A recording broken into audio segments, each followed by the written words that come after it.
Seigneur, viens vite à mon secours. Gloire au Père, au Fils, au Saint-Esprit, maintenant et toujours.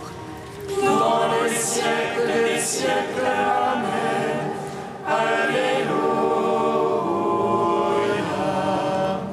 Roi du ciel, consolateur, Esprit de vérité, toi qui es partout présent, toi qui remplis tout, trésor de grâce et donateur de vie, viens et demeure en nous. Purifie-nous de toute souillure et sauve nos âmes. Toi qui es bonté. Roi du ciel, consolateur, Esprit de vérité, toi qui es partout présent, toi qui remplis tout, trésor de grâce et donateur de vie, viens et demeure en nous. Purifie-nous de toute souillure et sauve nos âmes. Toi qui es bonté.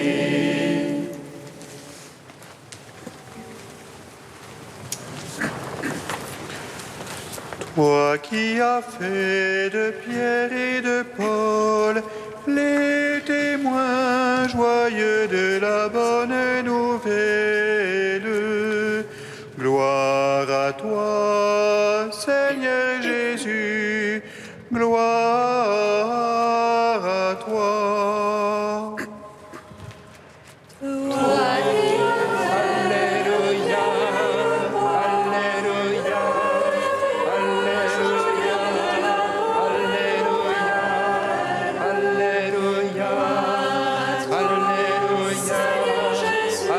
Alléluia, Alléluia. Tu as appelé Pierre et sur lui tu as bâti ton église. Tu as prié pour qu'il ne défaille pas dans la foi. Après ta résurrection, quand tu revins vers lui, tu lui donnas d'affermir la foi de ses frères. Toi qui as Alléluia, Alléluia, Alléluia, Alléluia, Alléluia, Alléluia, Alléluia, Alléluia.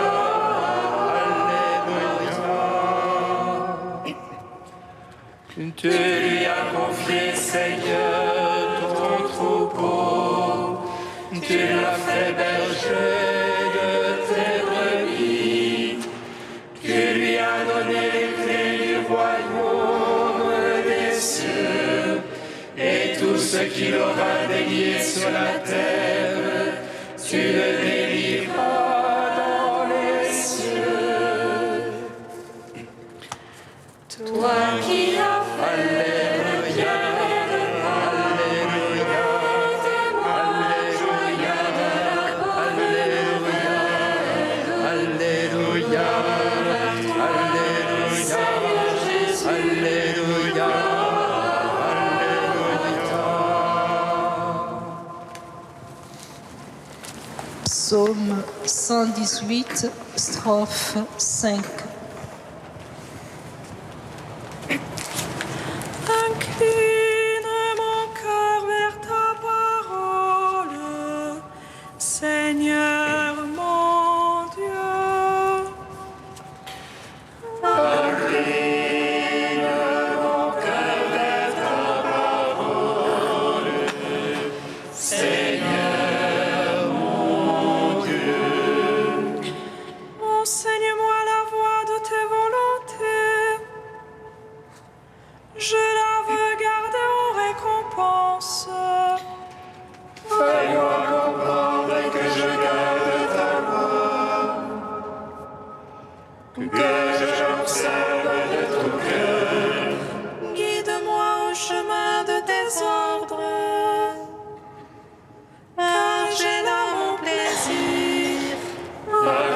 aussi mon cœur vers ton témoignage, et mon poing vers le gain. Garde mes yeux des images de rien.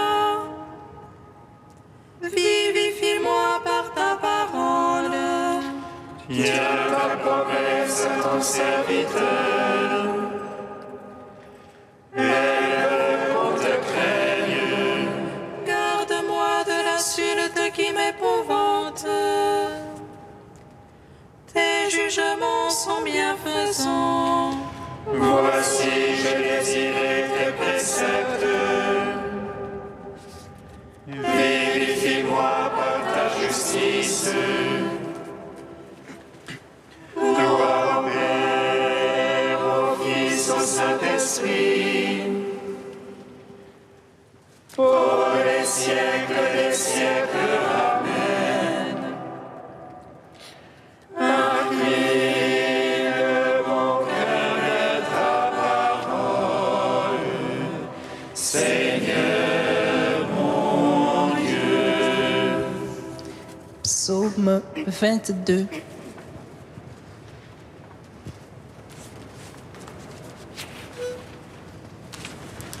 Béni sois-tu, Seigneur, pour ton Église, vivante et sainte. Alléluia.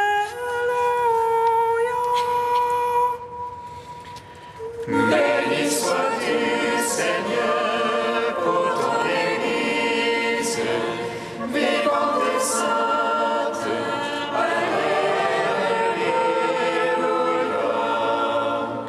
Le Seigneur est mon berger, je ne manque de rien. Sur les herbes fraîches, il me fait reposer. Vers les eaux du repos, il me mène, pour y refaire mon âme. Il me guide par le juste chemin, pour l'amour de son nom. Là serai-je un ravin de ténèbres, je ne crains aucun mal. Près de moi, ton bâton, ta houlette sont là qui me consolent. Devant moi, tu as près d'une table, face à mes adversaires. D'une onction, tu me parfumes la tête, et ma coupe déborde. Grâce et bonheur m'accompagnent tous les jours de ma vie. Ma demeure est la maison du Seigneur, en la longueur des jours. Gloire au Père, au Fils, au Saint-Esprit, pour les siècles des siècles. Amen. Béni sois-tu, Seigneur, pour ton Église, vivante et sainte. Alléluia. Psaume 23. Ô Seigneur, la terre et sa plénitude, le monde et tout son peuplement. C'est lui qui a fondé sur les mers, lui qui sur les fleuves a posé. Qui montera sur la montagne du Seigneur et qui se tiendra dans son lieu saint. L'homme innocente au cœur pur, qui n'a point l'âme encline aux vanités.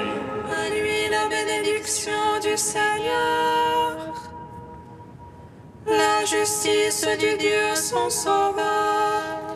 C'est la race de ceux qui le cherchent, qui poursuivent ta face, Seigneur. Porte levez vos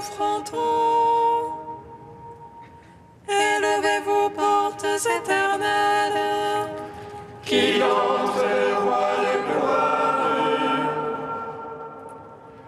Qui est ce roi de gloire? C'est le Seigneur, le fort, le vaillant.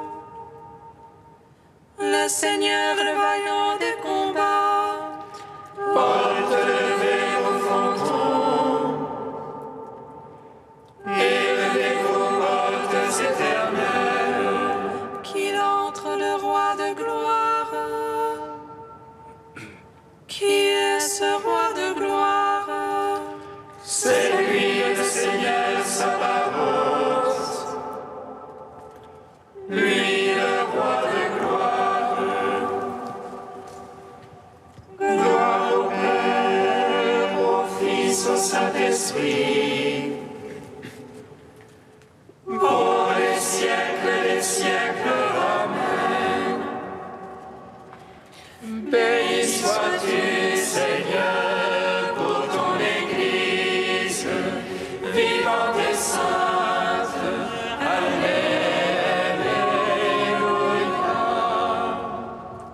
Deuxième chant du serviteur, page 290. Écoutez-moi, île lointaine, soyez attentifs tout le peuple de la terre. J'étais encore dans le sein maternel quand le Seigneur m'a appelé. Il a fait de ma bouche une épée acérée, il m'a protégé dans l'ombre de sa main.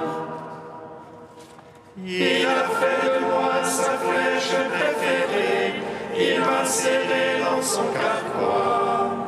Il m'a dit, tu es mon serviteur, en toi je veux me glorifier. Moi je pensais, je me suis fatigué en vain, j'ai en vain usé mes forces. Mais non, mon droit subsistait près du Seigneur, ma récompense auprès de mon Dieu. Aux yeux du Seigneur, je t'ai glorifié, et ma force, c'était mon Dieu. Il m'a dit, c'est trop peu que tu sois mon serviteur, pour relever Jacob et rassembler Israël. Je veux faire de toi la lumière des nations, un instrument de salut jusqu'aux extrémités de la terre. Rendons gloire au Père Tout-Puissant, à son Fils Jésus-Christ le Seigneur, à l'Esprit qui habite en nos cœurs, pour les siècles des siècles. Amen.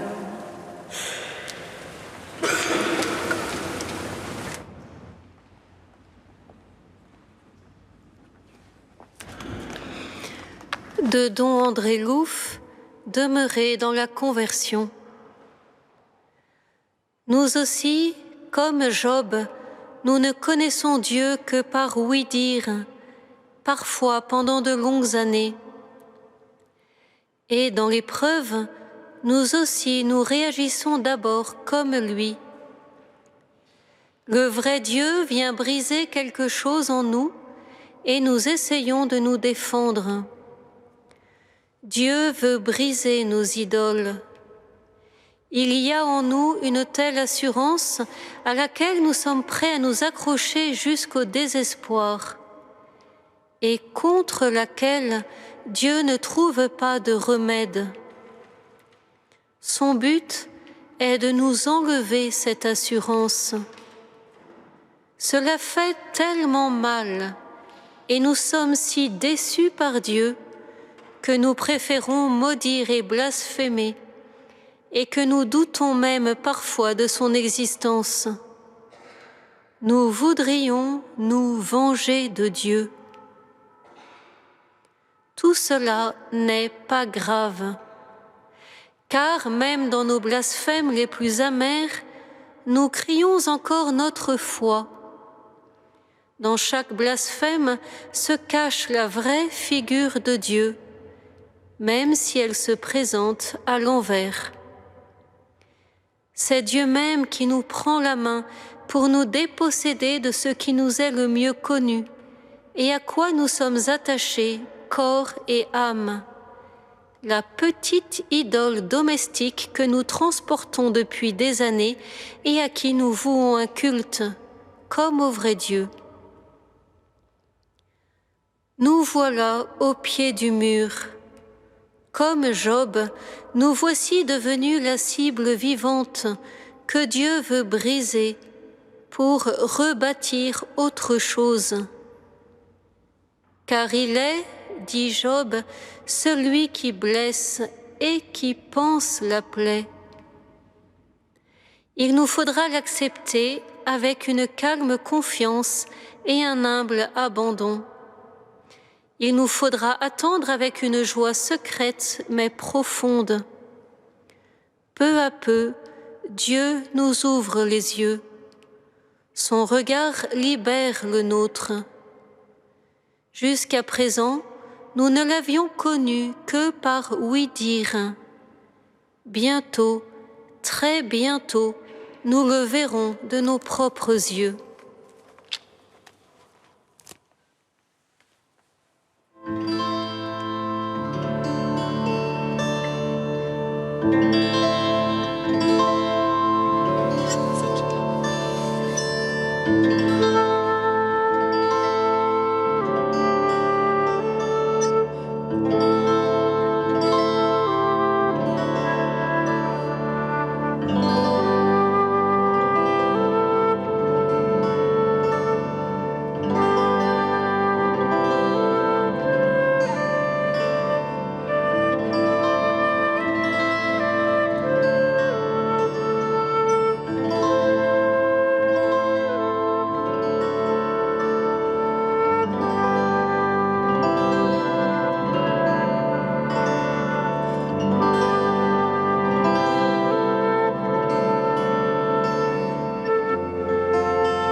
Béni sois-tu, Seigneur, pour ton Église, vivante et sainte.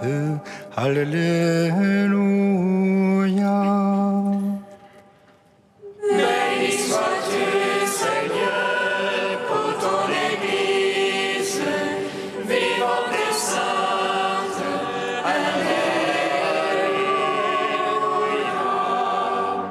Soyez les pasteurs du troupeau de Dieu qui se trouve chez vous. Veillez sur lui, non par contrainte, mais de la plein gré selon Dieu. Béni sois-tu, Seigneur, pour ton Église, vivante et sainte.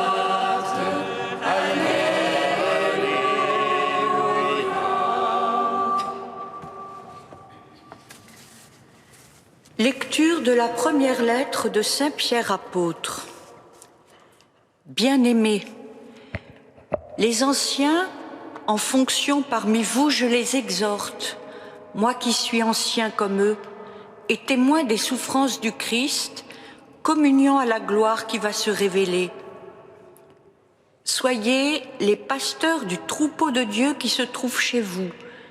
Veillez sur lui, non par contrainte, mais de plein gré, selon Dieu. Non par cupidité, mais par dévouement. Non pas en commandant en maître à ceux qui vous sont confiés, mais en devenant les modèles du troupeau. Et quand se manifestera le chef des pasteurs, vous recevrez la couronne de gloire qui ne flétrit pas. Gloire et louange à toi, Seigneur Jésus. Gloire et louange à toi, Seigneur Jésus.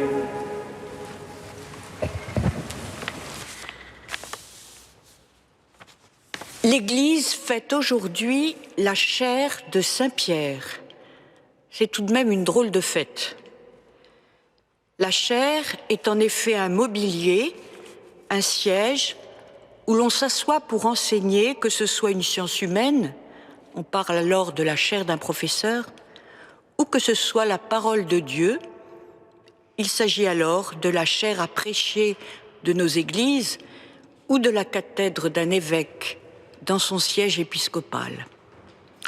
Eh bien, aujourd'hui, nous fêtons effectivement la chaire de Saint-Pierre, celle sans doute où s'asseyait l'apôtre durant son séjour à Rome jusqu'à son martyre.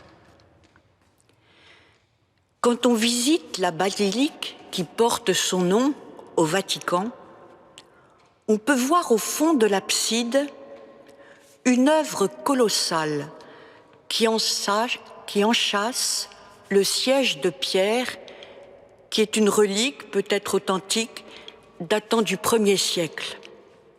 C'est le travail du Bernin, fait de marbre et de bronze, placé en cet endroit en 1656.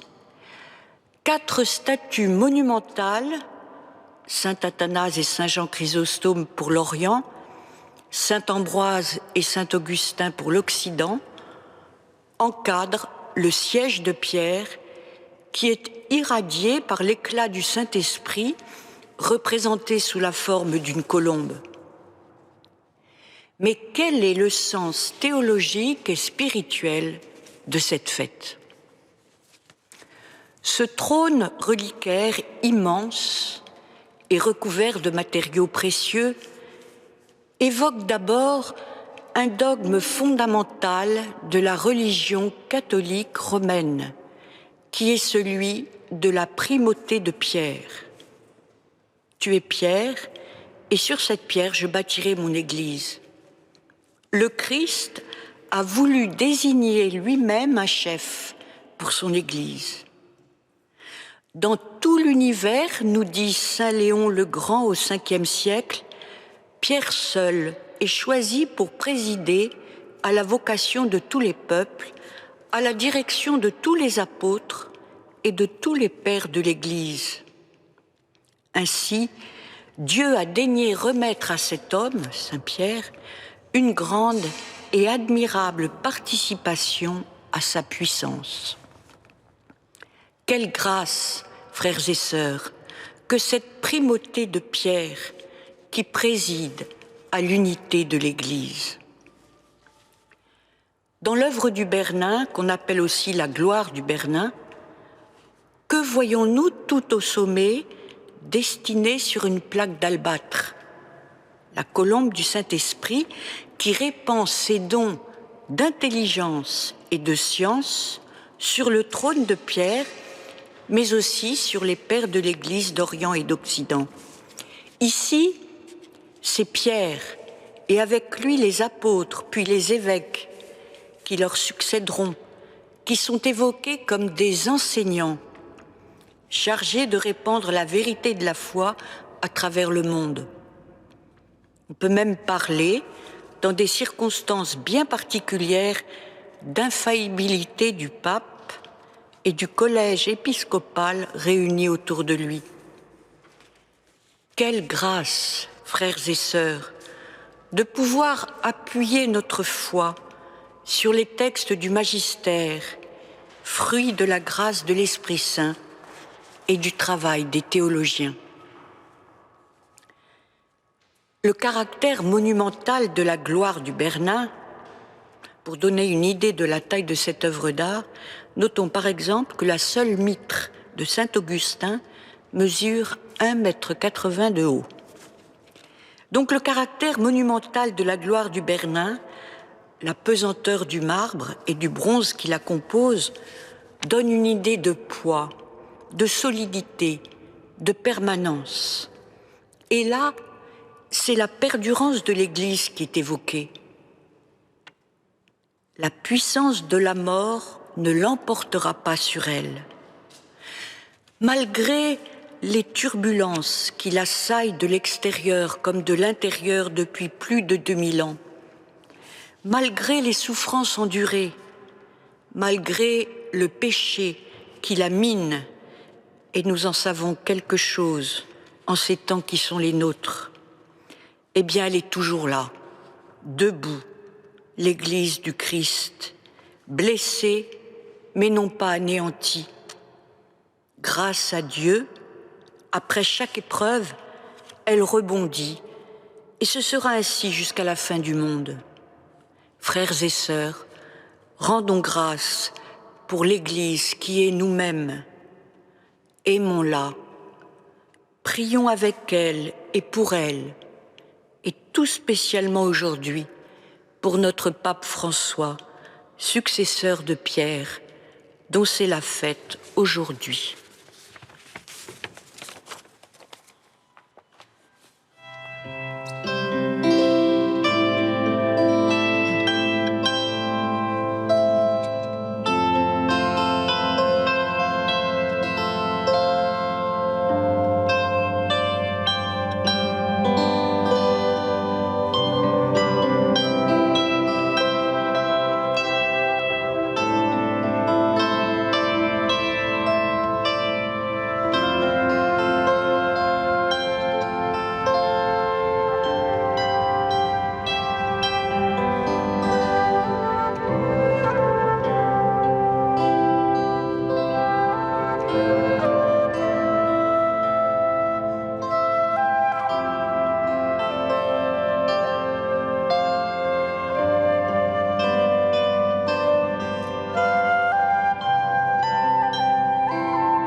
Nous te prions, Seigneur, ami des hommes.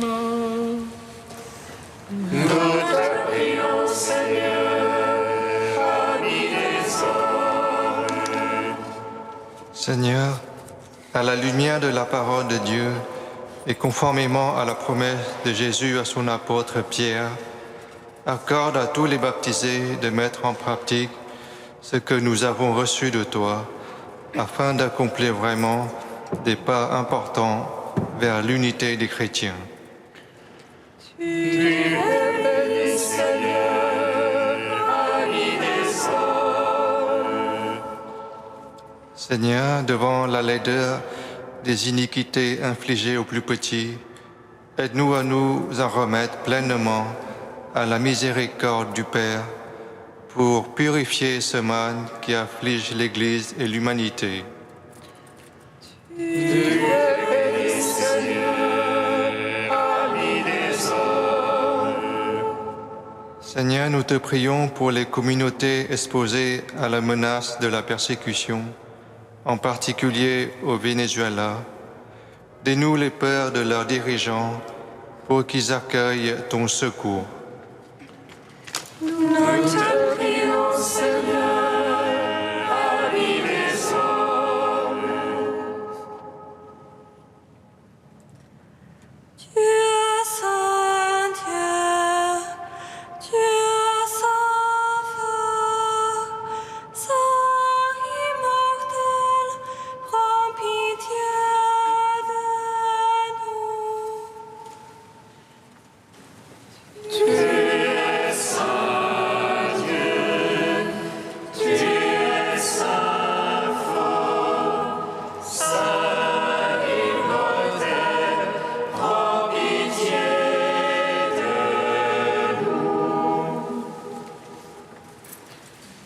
Tu es saint Dieu, tu es saint fort, saint immortel, prends pitié de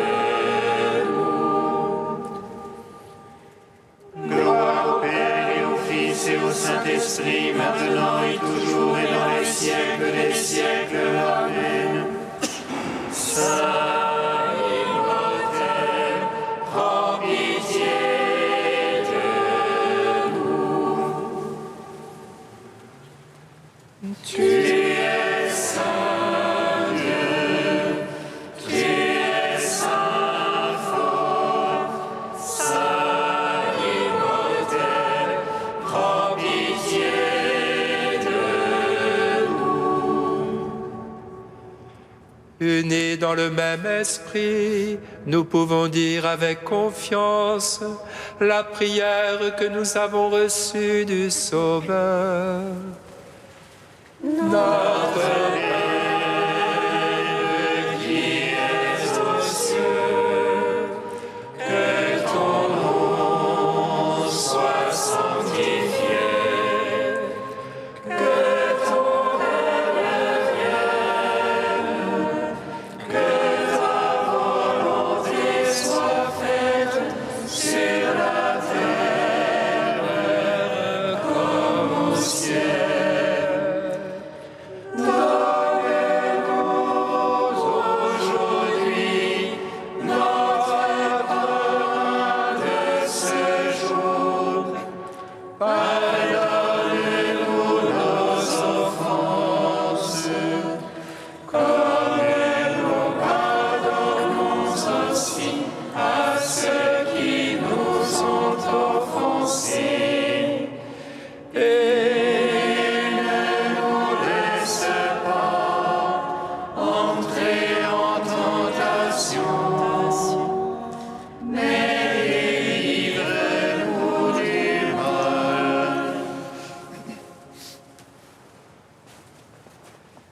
Nous t'en prions, Dieu Tout-Puissant, fais que rien ne parvienne à nous ébranler, puisque la pierre sur laquelle tu as fondé, c'est la foi de l'apôtre Saint-Pierre.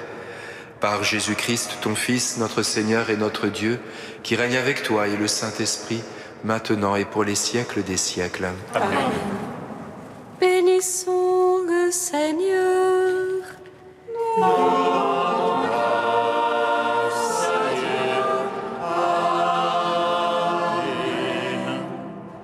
L'ange du Seigneur annonça à Marie qu'elle serait la mère du Sauveur. Et elle conçut de l'Esprit Saint. Réjouis-toi, Marie, pleine de grâce, le Seigneur est avec toi. Tu es bénie entre les femmes et Jésus, le fruit de ton sein, est béni. Voici la servante du Seigneur. Qu'il me soit fait selon ta parole. Réjouis-toi, Marie, pleine de grâce, le Seigneur est avec toi. Tu es bénie entre les femmes et Jésus, le fruit de ton sein, est béni. Et le Verbe s'est fait chair. Et il a demeuré parmi nous. Réjouis-toi, Marie, pleine de grâce, le Seigneur est avec toi. Tu es bénie entre les femmes et Jésus, le fruit de ton sein, est béni. Prie pour nous, Sainte Mère de Dieu, Afin que nous soyons